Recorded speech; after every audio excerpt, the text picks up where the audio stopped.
Hello everyone, तो स्वागत है आप सभी का डाउटनट लाइव में।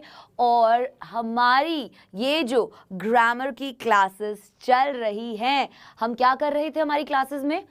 प्रेपोजिशंस पढ़ रहे थे। हिंदी में क्या बोलते थे इन्हें? मैंने बताया था आपको लास्ट क्लास में, पूर्व सर्ग बोलते हैं हम इन्हें हिंदी में। ठीक है, अब देखो, बहुत सारे प्रेपोजिशंस के यूज हमने देखे थे, रूल्स हमने देखे थे, और आज हम वैसे ही कुछ और प्रेपोजिशंस को कहां कहां पे यूज कर सकते हैं हम सेंटेंस में, ये पढ़ने वाले हैं। ठीक है, तो चलिए शुरू करते हैं। आपको हमने पढ़ा दिया था बच्चों कि कहां पर एक प्रेपोजिशन यूज होता है। तो पहला रूल अगर आपको याद हो तो मैंने बताया था, is always followed by a noun. Always followed by a noun का मतलब क्या था? क्या मतलब था? किसी को याद है एग्जाम्पल्स क्या दिए गए थे? याद है कि नहीं याद है? जैसे the food is on the table, so followed by a noun, preposition के बाद क्या आ रहा था? द टेबल नाउन आ रहा था। तो ये ना एक गोल्डन रूल था, हम कह सकते हैं this is the golden rule of preposition. ठीक है, इस रूल को हमेशा ध्यान रखना, हमेशा। अब आज जो है, पिछली क्लास की बात हम नहीं करेंगे ज्यादा, क्योंकि हम उसको पूरी तरीके से पढ़ा चुके हैं। मैंने पिछली क्लास में भी पिछली क्लास रिवाइज करवाई थी, ठीक है, जिसमें हमने at, on, preposition, preposition of time, preposition of place, इन सभी के बारे में पढ़ा था। और आज जो है फाइनली बारी आ गई है किसकी? विद और बाय का यूज भी हमने पढ़ा था कि विद जो है वो इंस्ट्रूमेंट्स के लिए यूज होता है, जबकि बाय जो है वो एजेंट के लिए यूज होता है। राइट, चलो, उसके बाद था सिंस, फॉर और फ्रॉम, ये भी हमने पढ़ा था। बिसाइड एंड बिसाइड्स, ये जो है हमने पिछली बार नहीं पढ़ा था। दोनों में डिफरेंस है, एक एस लगाने से ही मीनिंग पूरा बदल जाता है। एस लगाने से ही मीनिंग पूरा बदल जाता है। कैसे? बिसाइड प्रेपोजिशन और बिसाइड्स प्रेपोजिशन। सो बिसाइड और बिसाइड्स दोनों के ही बिल्कुल डिफरेंट मीनिंग होते हैं। क्या होते हैं दोनों के? बिल्कुल डिफरेंट मीनिंग होते हैं। इसीलिए कभी भी बच्चों कंफ्यूज नहीं होना आपको बिसाइड और बिसाइड्स पे। बिसाइड मतलब यहां पे क्या लिखा है? At the side of, at the side of. जैसे ही वॉज सिटिंग बिसाइड सरला, कि वो उसके साइड में बैठा हुआ है, सरला के साइड में बैठा हुआ है। ठीक है, तो जिसकी साइड में बैठा है ना, ऐसे, वो क्या होगा? वो बिसाइड होगा। बिसाइड्स का मतलब क्या होता है? जब एस लग जाता है लास्ट में, उसका मतलब होता है इन एडिशन टू या फिर एज वेल एज। जैसे he has a car besides a motorcycle, मतलब उसके पास गाड़ी है और मोटरसाइकिल भी है। उसके पास गाड़ी है और मोटरसाइकिल भी है। ठीक है, तो बिसाइड और बिसाइड्स में कंफ्यूज नहीं होना। बिसाइड मतलब आपके बगल में, बिल्कुल जो साइड में बैठा हुआ है ना, वो। और बिसाइड्स मतलब एज वेल एज या इन एडिशन टू, कि भाई अभी जैसे हमने एग्जांपल देखा कि उसके पास गाड़ी है और इसके अलावा उसके पास मोटरसाइकिल भी है। समझे? समझे कि नहीं? बिसाइड और बिसाइड्स का कंफ्यूजन क्लियर हो गया? इसमें कोई दिक्कत? आगे बढ़ जाऊं? चलो, अब बात करेंगे बिटवीन और अमंग की। बहुत इंपॉर्टेंट है, ध्यान से सुनना। बिटवीन जो है वो नॉर्मली दो चीजों या दो पर्सन्स के लिए यूज होता है, लेकिन हम इसे एक से ज्यादा के लिए भी यूज कर सकते हैं। But it can also be used मोर, जब हमारे पास एक डेफिनेट नंबर हो माइंड में। जैसे एग्जाम्पल देखोगे, he distributed his property between his two sons, उसने अपनी जो प्रॉपर्टी थी वो अपने दोनों बेटों के बीच में बांट दी। दो की बात कर रहे थे, तो हमने क्या यूज किया यहां पर? अभी बिटवीन यूज किया। आप अगर अमंग देखोगे तो अमंग यहां पर लिखा है used for more than two persons or things when we have no definite number in mind. Among हम कब यूज करते हैं बच्चों? जब भी हम दो से ज्यादा लोगों के बीच की बात कर रहे होंगे और हमारे पास कोई भी डेफिनेट नंबर नहीं होगा। जैसे यहां आपने देखा, अगर यहां पर 3 भी होता ना, तो भी हम बिटवीन का यूज कर सकते थे कि he distributed his property between his 3 sons, मतलब उन्होंने 3 के बारे में। लेकिन हमारे पास क्या होना चाहिए, एक डेफिनेट नंबर होना चाहिए। हमारे पास क्या होना चाहिए, एक डेफिनेट नंबर, जो यहां पर था। लेकिन अमंग का इस्तेमाल हम कब करते हैं, जब 2 लोगों से ज्यादा लोगों के बीच की बात हो रही है और हमारे पास कोई डेफिनेट नंबर ना हो। जैसे इस वाले में देखोगे आप कि he was happy to be among friends again, वो खुश था अपने दोस्तों के बीच वापस आ जाने पे। वो खुश था अपने दोस्तों के बीच वापस आ जाने पे। तो दोस्तों के नंबर नहीं पता, कितने भी हो सकते हैं यार, 1 2 3 4 5, कितने भी हो सकते हैं, ठीक है ना। तो बिटवीन और अमंग समझ में आ गया, बिसाइड और बिसाइड्स समझ में आ गया। आ गई, ये दोनों चीजें क्लियर हो गई, कोई कंफ्यूजन नहीं है इसमें। अगर कोई है तो जल्दी से बताओ। बिसाइड मतलब क्या बताया था, क्या बोला था मैंने, बिसाइड का मतलब क्या होता है। बिसाइड मतलब बिल्कुल साथ में कोई बैठा है, ठीक है। और बिसाइड्स मतलब एज वेल एज या फिर इन एडिशन टू, कि ये तो है ही, इसके साथ उसके पास वो भी है, मतलब एक चीज तो है, उसके एडिशन में एक और चीज भी है। तो ये हम कब यूज करते हैं, बिसाइड्स बोलते हैं ऐसे सेंटेंसेस में। एज वेल एज की जगह हम बिसाइड्स यूज कर सकते हैं, या इन एडिशन टू की जगह हम बिसाइड्स यूज कर सकते हैं, ठीक है। चलें आगे। उसके बाद मैंने बताया बिटवीन और अमंग का। बिटवीन का बताया कि जब हम 2 लोगों के बीच की बात कर रहे हैं और हम इसको 2 लोगों से ज्यादा की भी के वाले सेंटेंसेस में भी यूज कर सकते हैं, लेकिन हमारे पास एक डेफिनेट नंबर होना चाहिए। जैसे यहाँ मैंने बोला कि 2 की जगह 3 भी हो सकता था।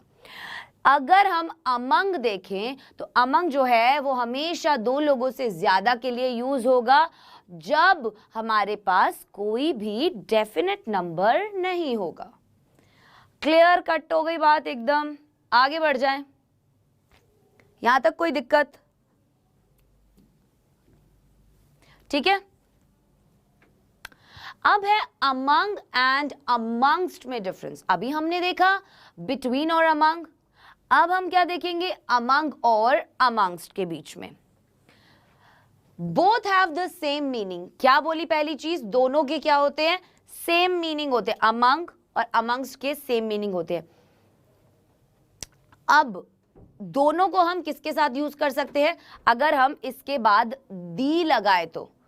और अगर जैसे यहां पर एक सेंटेंस देखोगे कि he distributed the toffees among या फिर अमंगस्ट द पुअर, तो अगर हम अमंग या फिर अमंगस्ट के बाद द लगा रहे हैं, दी लगा रहे हैं, तो हम अमंग भी यूज कर सकते हैं और अमंगस्ट भी यूज कर सकते हैं।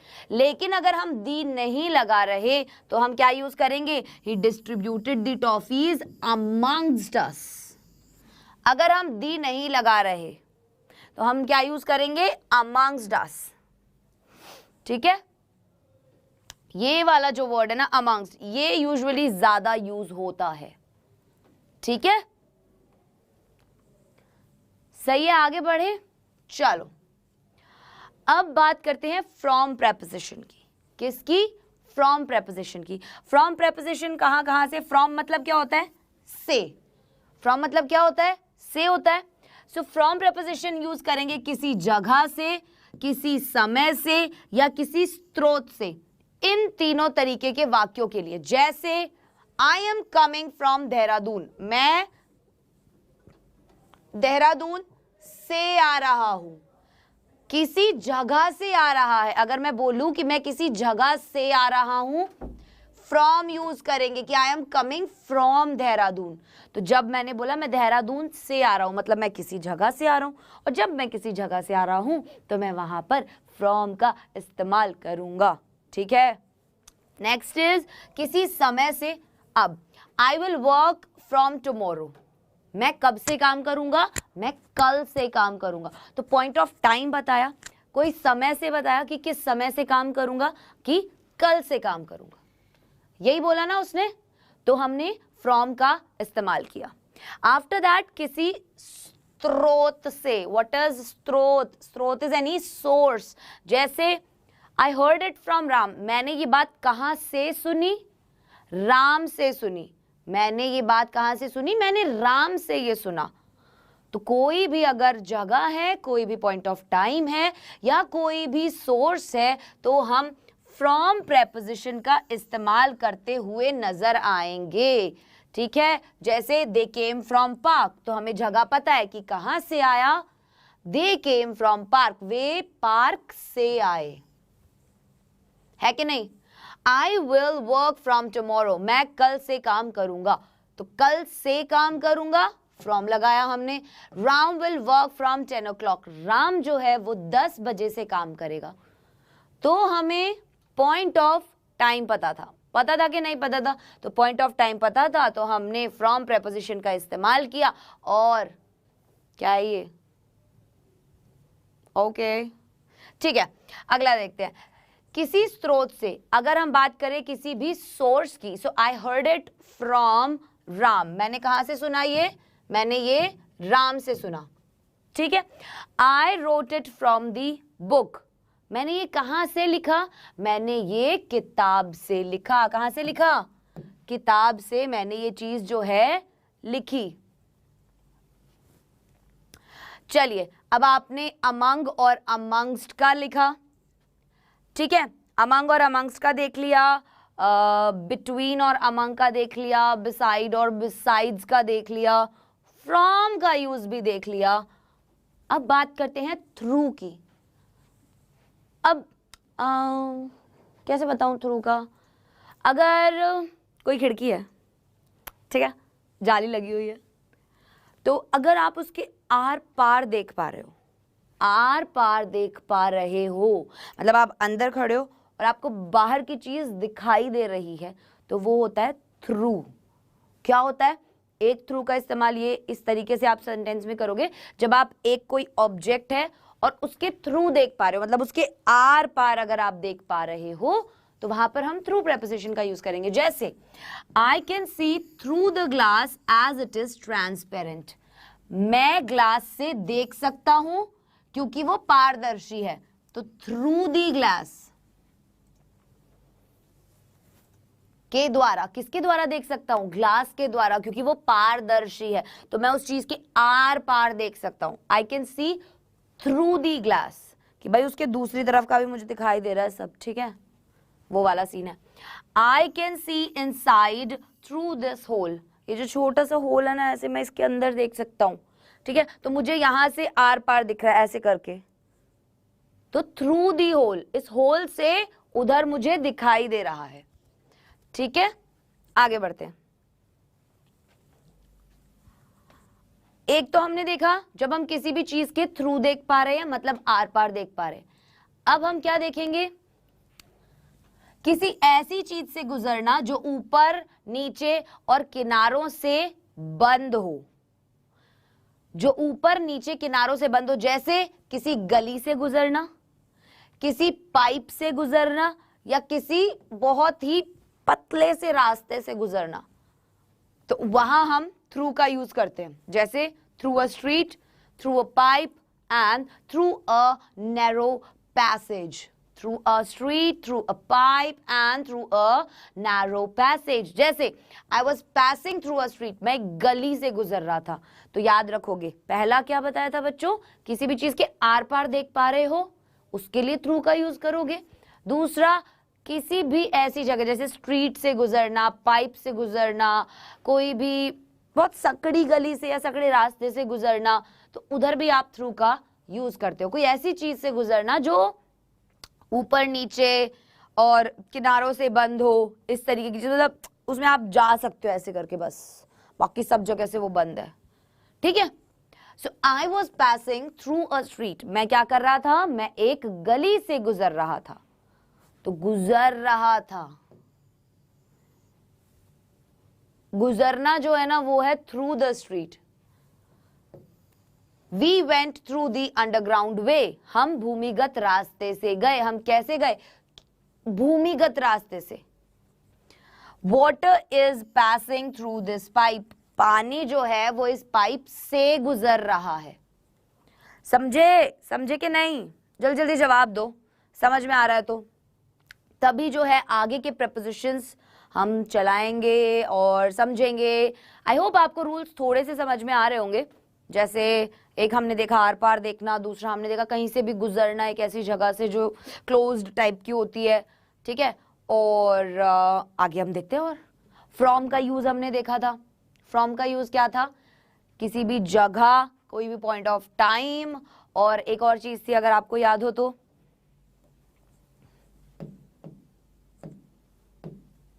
सोर्स, स्रोत, कि मुझे कहां से ये चीज जो है वो पता लगी, ठीक है। अगर दूसरे बच्चे डिस्टरबेंस क्रिएट कर रहे हैं तो आप उनकी बातों पर ध्यान मत दीजिए, आप केवल क्लास पर ध्यान दीजिए। आपको कमेंट्स पे ध्यान देने की कोई भी जरूरत नहीं है, आप सिर्फ और सिर्फ क्लास पर ध्यान दीजिए, ठीक है। अब बात करते हैं बियॉन्ड प्रेपोजिशन की। किसकी बात करते हैं हम? बियॉन्ड प्रेपोजिशन की। बियॉन्ड मतलब जो दिख नहीं रहा हो, मतलब के पार, बहुत दूर हो कोई चीज, बहुत दूर और दिखाई नहीं दे रही हो। चश्मा लगा है वो बात अलग है, कि अगर दूर की नजर ही खराब है तो वो बात अलग है। तो हम ऐसे ना यार, वो बहुत मतलब बहुत ज्यादा दूर कोई चीज होती है, जैसे मंदिर हमें दिख नहीं पा रहा है, तो जो चीज हमें दिख नहीं पा रही होती है, अगर हम ऐसे कहें, या फिर हम कह सकते हैं कि नील नदी के पार कौन सा देश है, तो आपको नहीं दिखाई दे रहा ना कि नील नदी के पार कौन सा देश है। दे रहा है क्या दिखाई? नहीं दे रहा है ना, नहीं दे रहा है ना। वैसे ही अगर देखें यहां पर, there is a temple beyond this mountain, एक मंदिर है कहां पर? पहाड़ के उस पार। तो पहाड़ के उस पार जो चीज है वो हमें दिखाई नहीं दे रही है, और जो चीज बहुत दूर है या फिर दिखाई नहीं दे रही है, तो बच्चों वहां पर आप बियॉन्ड का इस्तेमाल करेंगे। किसका करेंगे? बियॉन्ड का इस्तेमाल करेंगे, ठीक है। चलिए, what is there beyond that river? उस नदी के पार क्या है? उस नदी के पार क्या है? क्या है नहीं पता ना, दिखाई नहीं दे रहा, पूछ रहे हैं। तो जहां पर जो चीज बहुत दूर है और दिखाई नहीं दे रही है, वहां पर यूज होगा बियॉन्ड का। किसका? बियॉन्ड का। समझ में आई बात?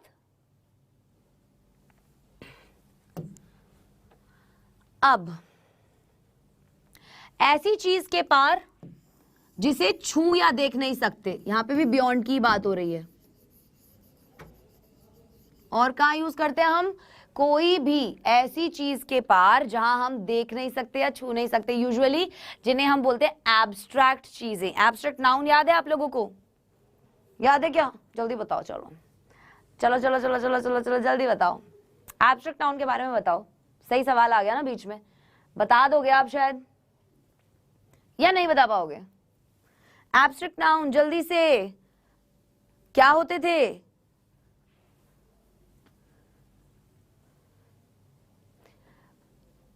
यस, फीलिंग्स के लिए वो ऐसे नाउन जिन्हें हम छू या देख नहीं सकते थे। तो वही चीज है यहाँ पर, बियॉन्ड भी उन चीजों के लिए यूज होंगी जिन्हें हम छू या देख नहीं सकते। जैसे क्या था? ब्रेवरी, लव, स्वीटनेस, चाइल्डहुड, और नहीं, हाँ, चाइल्डहुड हुआ, ब्रेवरी हुआ, करेज हुआ, लाफ्टर हुआ, ठीक है ना।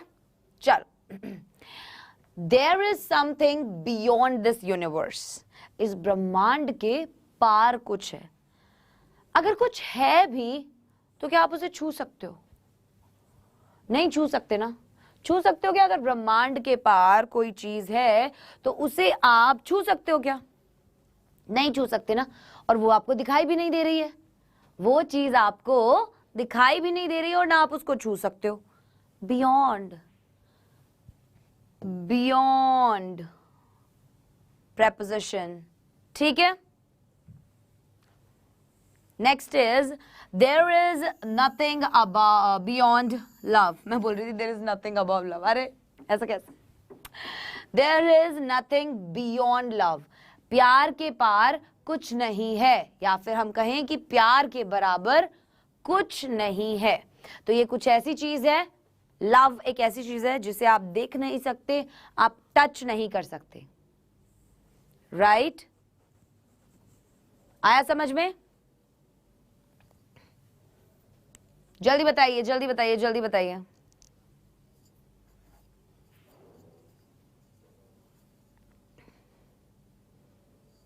चलिए, आई होप आप सभी को ये समझ में आ गया है। अब हम बात करेंगे वाया। ये आपने बहुत सुना होगा वर्ड वाया, मतलब के रास्ते या फिर यहां से या फिर के रास्ते जो है वाया जो है इनके लिए यूज होता है, राइट?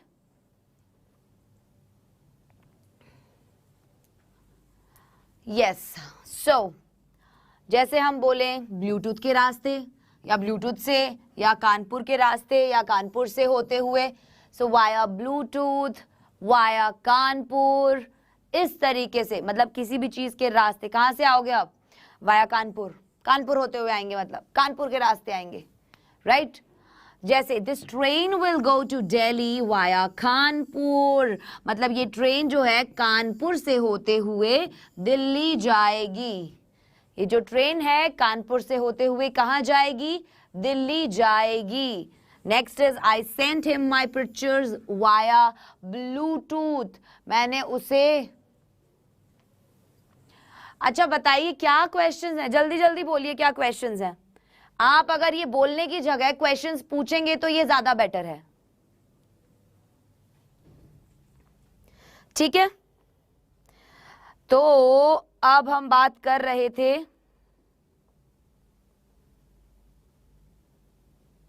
किसकी बात कर रहे थे अभी हम बात कर रहे थे कि I sent him my picture via Bluetooth, मैंने उसको क्या भेजी? I sent him my pictures via Bluetooth, मैंने उसे अपनी फोटो ब्लूटूथ से भेजी, मैंने उसे अपनी फोटो ब्लूटूथ से भेजी, ठीक है? He can come to Delhi via Bijnor, he came to Delhi by Bijnor, वो कैसे आया दिल्ली? वाया बिजनौर, मतलब बिजनौर होकर वो दिल्ली आया। आया कि नहीं आया? आया ना? ठीक है, चलो। हाँ जी, तो क्या सवाल था उन बच्चे का जो पूछ रहे थे हमसे? ओके, बच्चे बोल रहे बियॉन्ड रिपीट करें, ठीक है कर देंगे।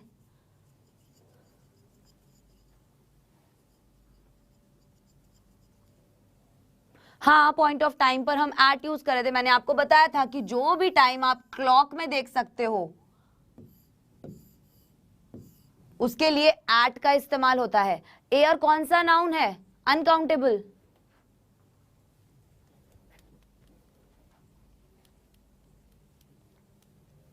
अनकाउंटेबल नाउन में आता है वो।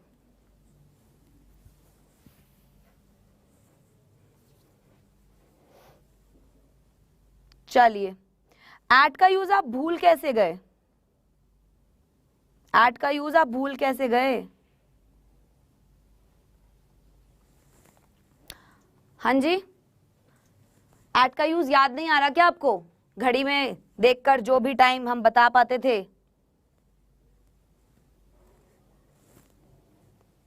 अच्छा, एयर इज एब्स्ट्रैक्ट नाउन सिस। बेटा एब्स्ट्रैक्ट नाउन वो कब होगा? एब्स्ट्रैक्ट नाउन वो तब होगा जब हम कोई भी कॉन्सेप्ट ऐसा बता रहे होंगे जिसे हम एक्सपीरियंस कर सकते हैं। कोई भी हम कॉन्सेप्ट ऐसा बता रहे होंगे जिसे हम एक्सप्रेस कर सकते हैं या एक्सपीरियंस कर सकते हो हमारी 5 सेंसेस से, ठीक है? समझ में आ रहा है? और नहीं, मतलब एक बात सोचो, एयर को आप अपनी 5 सेंसेस से एक्सपीरियंस कर सकते हो, मतलब ऐसे छू सकते हो? छू सकते हो क्या? नहीं छू सकते ना, पता ही नहीं चलता आपको कि आप एयर को छू रहे हो, राइट? सो आगे बढ़ जाएं अब। अनकाउंटेबल नाउन मैंने आपको इसलिए बताया था, एयर जो होती है वो अनकाउंटेबल नाउन में आती है। जैसे अगर हम बोलें कि बहुत सारी गैसेस से मिलकर एयर बनती है कि नहीं बनती है, जिसे हम सांस लेते हैं, तो उसका काम क्या है? कि हम जिंदा रहें, उसके अंदर ऑक्सीजन होता है, राइट। सो ये अनकाउंटेबल नाउन में इसलिए आता है क्योंकि हमें नहीं पता कितने तरीके की गैसेस जो है एटमॉस्फेयर के अंदर है। सो अकॉर्डिंग टू मी ये अनकाउंटेबल नाउन के अंदर आती है। आगे बढ़ते हैं, चलिए अब बात करते हैं बीनीथ की और अंडरनीथ की। किसकी बात करेंगे हम? बीनीथ की और अंडरनीथ की। बीनीथ या अंडरनीथ जो होता है बच्चों, वो किसी के नीचे पर पूरी तरह छूते हुए, जैसे माई house is underneath your house. अब ऊपर वाला उसका फ्लोर होगा, नीचे वाला उसका फ्लोर होगा, तो ये दोनों क्या है, एक दूसरे के कांटेक्ट में हैं, मतलब किसी के नीचे पर पूरी तरह छूते हुए। वो है जैसे ये पेन जो है, so my hand is beneath the pen, right. So ये छू रहा है ना इसको पूरे तरीके से। My house is underneath your house, मेरा घर आपके घर के नीचे है। Her photograph is beneath my book, her photograph is beneath my book, उसकी तस्वीर मेरे किताब के नीचे है, उसकी तस्वीर मेरे किताब के नीचे है, राइट। समझ में आया? आया? बीनीथ या फिर अंडरनीथ का यूज हम कब करते हैं? जब वो दोनों चीजें, जो नीचे वाली चीज है वो ऊपर वाली चीज के बिल्कुल कांटेक्ट में होगी, तब हम बीनीथ या अंडरनीथ यूज करेंगे। ठीक है, तब हम क्या यूज करेंगे? बीनीथ या फिर अंडरनीथ यूज करेंगे। आगे बढ़ते हैं।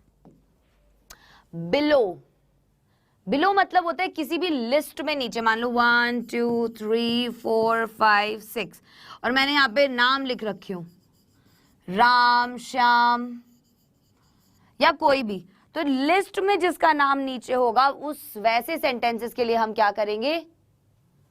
क्या करेंगे? बिलो का इस्तेमाल करेंगे। क्या करेंगे बच्चों? बिलो का यूज करेंगे। जैसे my name is below your name in the list, Shyam's name is below Ram's name in the list. समझे? तो कोई भी लिस्ट के अंदर नाम बिल्कुल नीचे की तरफ है तो आप ऐसे लिखोगे कि मेरा नाम लिस्ट में तुम्हारे नाम के नीचे है, तो हम यूज करेंगे बिलो। बिलो प्रेपोजिशन हम यूज करेंगे। क्या यूज करेंगे? बिलो प्रेपोजिशन हम यूज करेंगे। नेक्स्ट इज ऐसी चीज से नीचे जिसे छू या देख नहीं सकते, जैसे कि कोई भी एब्स्ट्रैक्ट चीज। मनी इज बिलो लव, तो यहां पर बिलो कहां यूज किया गया? एक ऐसी चीज के साथ यूज किया गया जिसे हम छू या देख नहीं सकते थे, राइट, जिसे हम छू या देख नहीं सकते थे। थर्ड वन इज किसी सतह के स्तर से नीचे, किसी भी सतह के स्तर से नीचे, जैसे his mouth was below water. अब पानी की एक सतह है, उसका मुंह कहां था? बिलो वाटर, मतलब पानी की सतह से नीचे उसका मुंह था। ये वो बात बताना चाह रही है कि his mouth was below water but knows was above, लेकिन जो नोज थी वो अबव थी और माउथ जो था वो बिलो था। ठीक है, आगे बढ़ते हैं। अब बात करते हैं अगो प्रीपोजिशन की। अगो,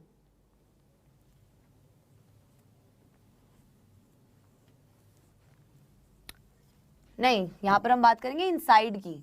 यस, ये वाली स्लाइड है इनसाइड की, अगो की नहीं है, इनसाइड की है। इनसाइड हम कब यूज करते हैं? जब कोई भी चीज किसी भी दूसरी चीज के बिल्कुल अंदर होती है। कहां होती है? अंदर की तरफ होती है। अंदर की तरफ जब भी होती है तो वहां पर इनसाइड प्रेपोजिशन यूज होता है। जैसे what is inside the computer, computer के अंदर क्या है? किसी ने वो सुनी है राहत इंदौरी की शेरो शायरी? उसमें वो एक शायरी है, मुझे एग्जैक्टली तो याद नहीं है, अगर आप लोगों को याद है तो प्लीज कमेंट करके बताइए कि किसी ने दिल पर दस्तक दी, कौन है, ऐसे करके एक शायरी लिखी थी उन्होंने। जल्दी से अगर किसी को याद है राहत इंदौरी जी की ये वाली शायरी तो जल्दी से कमेंट करके वो हमें बता सकते हैं। He was inside and I was outside. वो अंदर था और मैं बाहर था। वो अंदर था और मैं बाहर था। सो इनसाइड एंड आउटसाइड। इनसाइड जो अंदर है और आउटसाइड जो पूरे तरीके से बाहर है। ठीक है, ठीक है, ठीक है। चलिए, जरूरी नहीं है कि आप शायर ही हो तभी आपको शायरियां याद रहें। ठीक है, ऐसा जरूरी नहीं होता है। कुछ चीजें सुनते हैं तो हमें अच्छी लगती है इसलिए हम सुन लेते हैं ना, याद रहे ना रहे इसकी क्या जरूरत है। चलो, उसके बाद हम बात करें नेक्स्ट टू एडजेसेंट, बिसाइड और बाय की। तो ये जो चारों प्रेपोजिशन है ये किसके लिए यूज किए जाते हैं? बगल में, मतलब मेरे साइड में कोई खड़ा है तो नेक्स्ट टू मी मतलब मेरे बाद में, मतलब मेरे साइड में। एडजेसेंट भी मेरे साइड में, बिसाइड भी मेरे साइड में एंड बाय भी मेरे साइड में। ठीक है,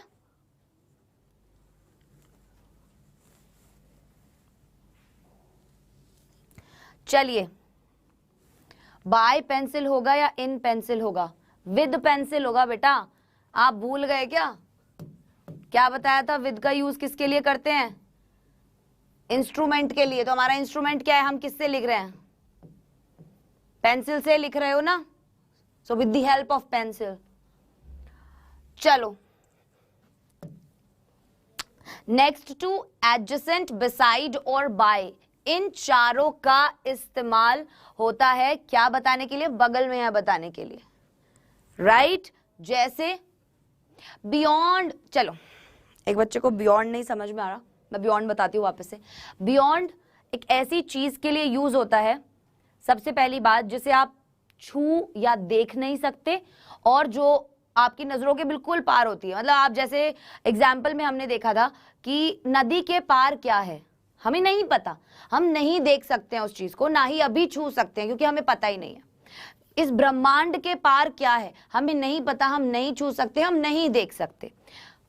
पहाड़ के पार एक मंदिर है, हमें दिख नहीं रहा है, राइट? तो यहां पर बियॉन्ड का जो है वो इस्तेमाल होता है, जो चीज हमें दिखती नहीं है। ठीक है, वो मेरे बगल में खड़ा था। He was standing next to me. वो मेरे बगल में खड़ा था। He was standing next to me, he was standing adjacent me and he was standing beside me या फिर बाय मी। ठीक है, चलिए आगे बढ़ते हैं।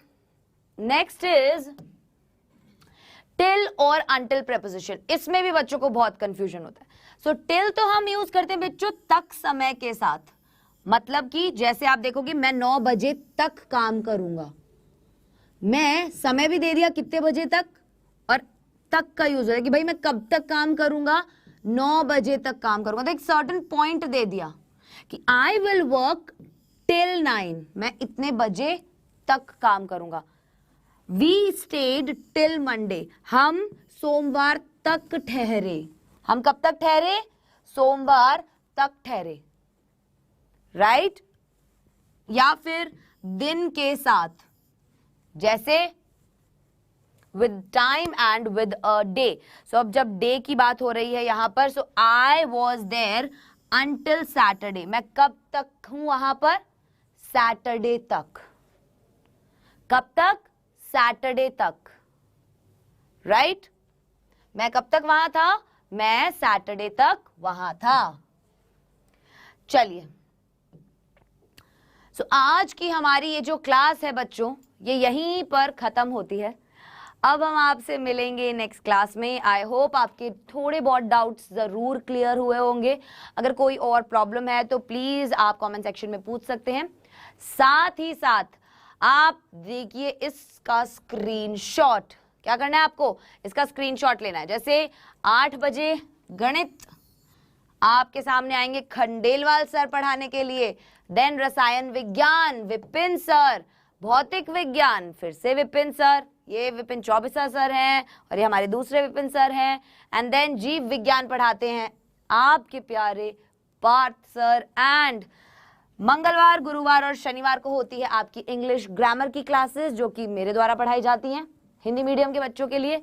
सो मिलते हैं नेक्स्ट क्लास में। इसी तरीके से आप डाउटनेट देखते रहिए, अपने डाउट सॉल्व करते रहिए एंड बाय बाय।